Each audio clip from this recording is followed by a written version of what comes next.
The Terrible Lie, based on Genesis 3.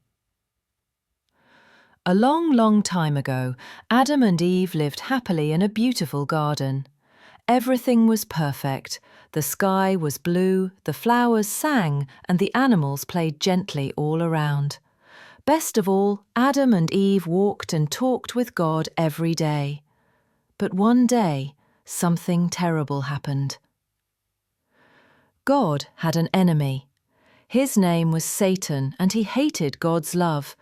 He wanted to hurt God and ruin his beautiful world.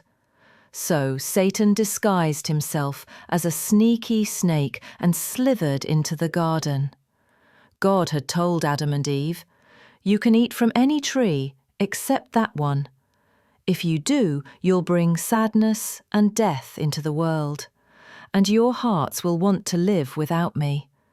But the snake came to Eve and whispered, "Did God really say that? Maybe he doesn't want you to be happy. What if you eat the fruit? You'll be like God. You don't need him anymore." Eve looked at the fruit. It was shiny. It looked good. Maybe the snake was right. She picked it. She took a bite. And Adam did too. The moment they ate it, everything changed. A terrible lie entered the world. God doesn't really love you. Suddenly the garden didn't feel like home. The wind felt cold, the animals ran and hid, and Adam and Eve felt different. They felt afraid, they felt ashamed, so they hid from God.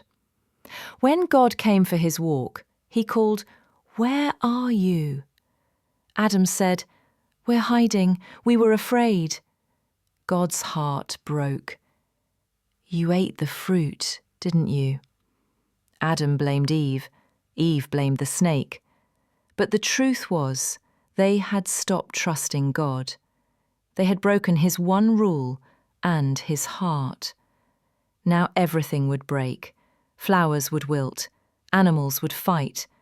And people's hearts would be full of sadness. God couldn't let them live in the garden anymore. It wasn't safe, not with the terrible lie inside them. So God gently made clothes for his children. He wiped their tears, and with a broken heart, he sent them on a long, long journey away from home. But this wasn't the end. God made a promise. "One day I will come back. I will fight the snake. I will fix what is broken. I will bring you home." And even though Adam and Eve had to leave the garden, God never stopped loving them. He would keep loving his children forever, with a never-stopping, never giving up, unbreaking, always and forever love. One day, God would come back himself to rescue his children, and when he did, the lie would be defeated, sadness would end, and the story would begin again.